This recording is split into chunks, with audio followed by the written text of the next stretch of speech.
Hi everyone, welcome back to my channel and I hope you are having an amazing day. In this video, I'm going to take you to Fort San Pedro, is a military defense structure in Cebu, Philippines, built by the Spanish under the command of Miguel López de Legazpi, first governor of the Captaincy General of the Philippines. Fort San Pedro is said to be the oldest and the smallest fort in the Philippines, covering an area of 2,025 square meters. Its walls are 20 feet tall and 8 feet thick, forming a triangle with uneven lengths.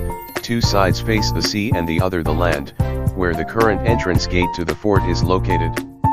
It is located in the area now called Plaza Independencia, in the pier area of the city. This was an amazing experience, and having a tour guide to explain the history behind the fortress made it worthwhile. The entrance fee is 30 pesos. Lapu-Lapu is not the person that killed Ferdinand Magellan. It is the people of Lapu-Lapu. Lapu-Lapu only takes the credit of killing Ferdinand Magellan because he is the chieftain of the tribe. That is why the written in our history is Lapu-Lapu is the one who killed Ferdinand Magellan. Yeah, but it was not.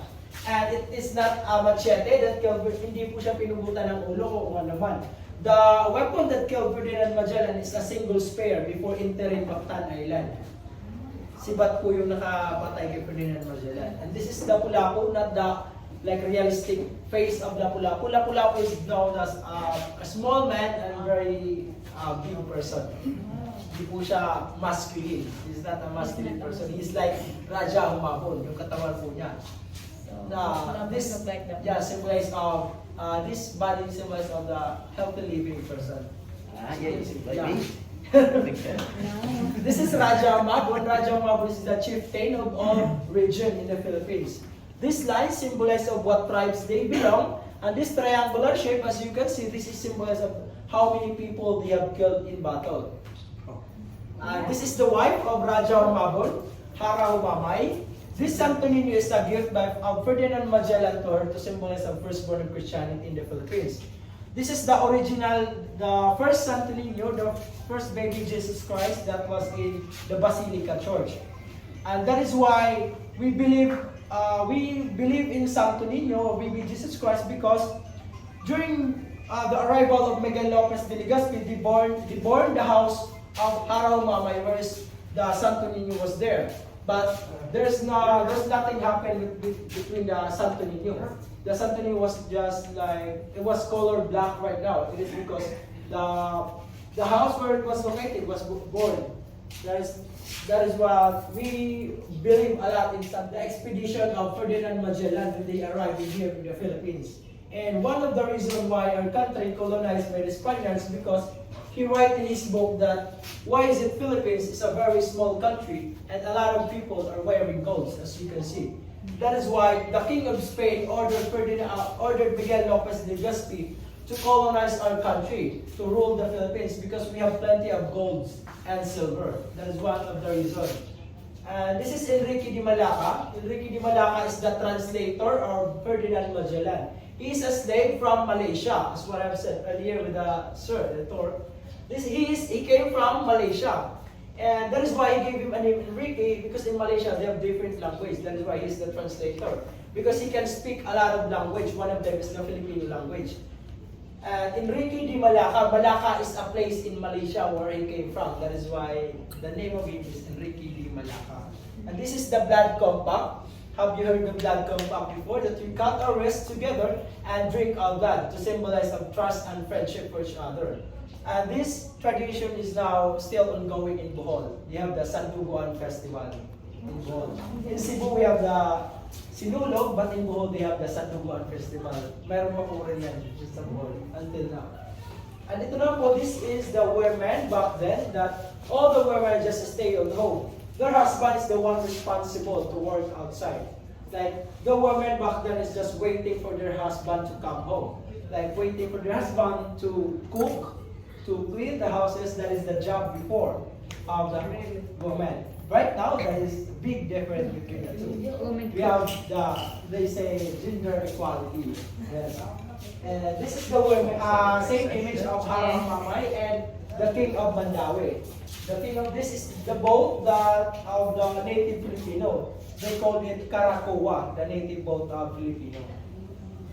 And this one, the Cebu City is the barter place of every countries. From the number one place that that come in here, the Chinese people and Japanese people, they're the one who came in here.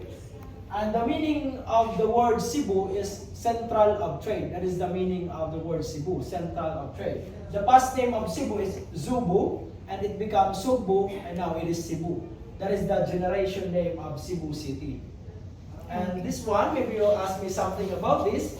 This is a Japanese samurai armor, but it was not related to the history of the Fort San Pedro. That one is donated in here by someone before pandemic, and they never claimed it back. And that is why they put a frame in that so that nobody will touch that one. Maybe sooner or later they claim it back. There's no damage in that image. This is like the office before of the Spaniards. As you can see, those windows and those doors is the original windows and doors, like almost 500 years old. Viviente, there's a big difference between viviente and casa. Casa is just a home, and vivienda is casa is a house, and the vivienda is like a home, the meaning of the house. Like, magkaiba, there's a big difference between the two, vivienda and casa. As you can see, this is the original structure made of corals and egg whites. The walls is made of corals and egg whites. As you can see, this one, they use egg whites to bind it together, like serve as the cement before. The Fort San Pedro is a triangular shape. That is why it is triangular, so that they can protect from both sides, from the land area and the sea area in this side. This is the land area in here facing to the land, and behind this wall is already the seashore. Talagang nahahampas na ng alon yung wall dito. So this is the original cannons in here. You can see the original cannons they used in the battle to protect this area. And there's a wheel in here before, so that they can easily move this one, like to point their target. Oh yeah. Maybe you'll ask me something back, why the position of cannons like facing to each other? So that if the people just trying to invade came on that side of the wall, they can easily bomb those invaders. And we can go right in here this way. This is the Bastion La Concepcion, the first station of the guards. And in here we have the Bastion San Miguel, the second station of the guard to protect from the sea area. So before, Philippine flag was not the first flag that they put in there. That is the first flag they put is the Spanish flag. This is the Cebu City, the city before of the Spaniards. That is why a lot of Cebuano is handsome and beautiful. Mga tito ni Sir, mga ano yan. Tito ni Sir sila Miguel Lopez. This is the Cuerpo de Guardia. This is where all the guards stay in here when Miguel López de Legazpi ruled the Cebu City. Like 40 to 50 soldiers stay in this area. This is where they sleep. The guards of Miguel López de Legazpi. This is the original structure inside, as you can see. The ceiling and the flooring, that was the original one. This is made of all corals and egg whites to bind it together. Corals, as you can see. This is corals. Ang ginamit nila papadikit is egg whites. As you can see, this flooring is almost corals. They just put some cement, a little bit of cement, so that they can preserve the area.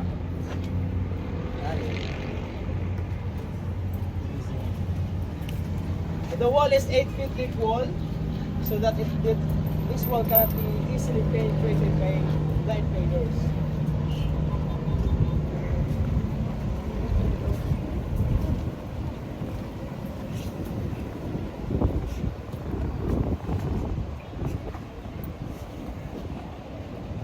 can see in here, you can see the whole structure of the fort that is triangular in shape. Oh. Very small but very historical place.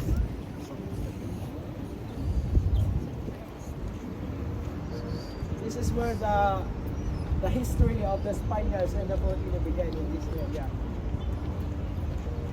Mana yung magiging sa ganyan sa nakasakay? Oo. Sarap naman yung aksidente gida. Layan talo.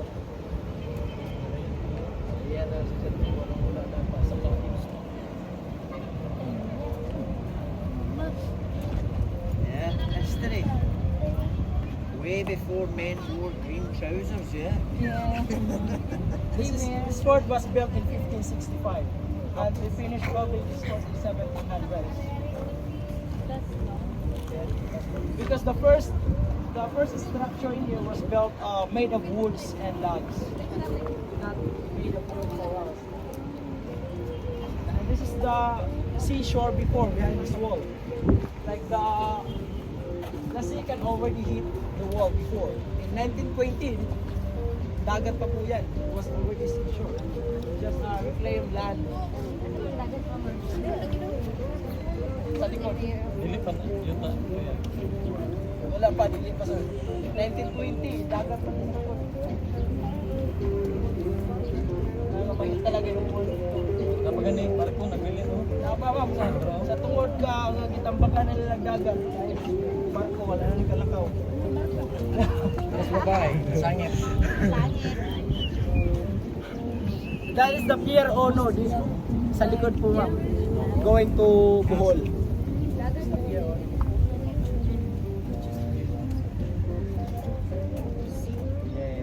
It is triangular so that they can protect from both sides, easily protect from both sides, from the sea area before, and like there's before, Lapu-Lapu is the one who asked for taxes when some foreign people came in here, because in Mactan Island that is the first destination of the foreign people going here in Cebu City. There's a lot of story about Lapu-Lapu because when Ferdinand Magellan came in Cebu City, Lapu-Lapu is already 70 years old. Like 70, yeah? 70 years old. Like, so there's no like Lapu-Lapu cannot be the one who killed Ferdinand Magellan. It is the people of Lapu-Lapu that killed Ferdinand Magellan. And after that, there's no history of Lapu-Lapu after killing Ferdinand Magellan. And somebody asked me who's the person who killed Lapu-Lapu. The chef. The chef. Yes. The first answer that I'll speak is the people who killed Lapu-Lapu is the chef. Chef. The chef. Why chef? Good Because It's a Lapu-Lapu is poison. no, Lapu-Lapu is a fish. So they call And Oh, yeah, there is fish here called Lapu-Lapu. yes, we have the fish called Lapu-Lapu because after killing Ferdinand Magellan, there is no There's no history record. about Lapu-Lapu. He came after how many years? He became a fish. reincarnated into a fish. Yeah. And that is His why name the is answer killed, who's killed created and Lapu-Lapu is reincarnated into a fish. the chef. So he's been He killed. has eternal life through fish. Correct. And this area, this is the garden before of the Spaniards.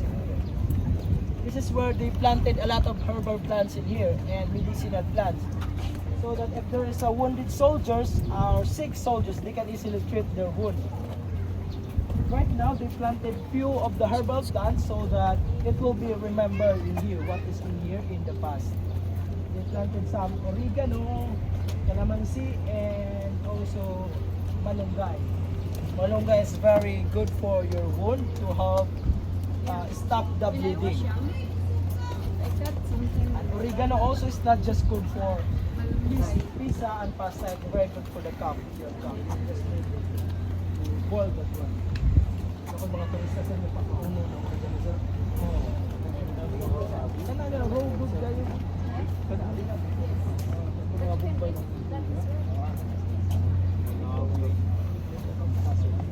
So in this area, this is the garden before of the Spaniards.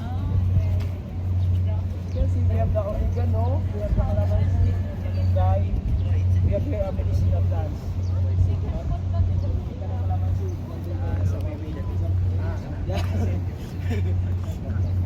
Dami, ganyan mga tequila ba? Oh, tequila. Wala. See that one? That is called Karunga. No, tangki yun. O, kanya. Na, butang naman lang bala, or cannonball, they use cannonballs and gunpowder para bumuto ang kanya.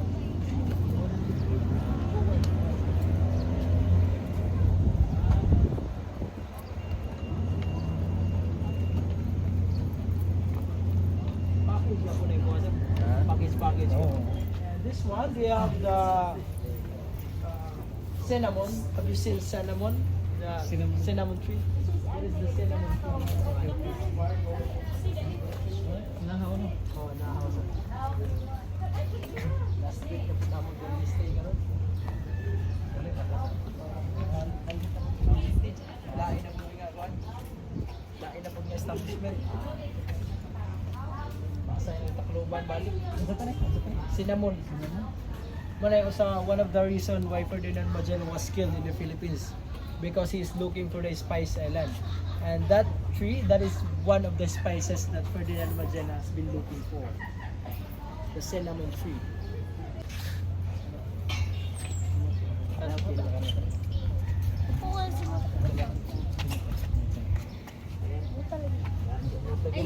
Manay, this flower also they use it for the perfume. Yeah. This flower, yes, Kalachuchi flower. Kalachuchi. Yes, and cinnamon also they use that in like in perfume. They use it as a perfume. The cinnamon in this one. And as you can see, this is the whole structures in here of the fort. And that was that is the brief history of the Fort San Pedro. And I hope you enjoyed too. Yeah. Thank you.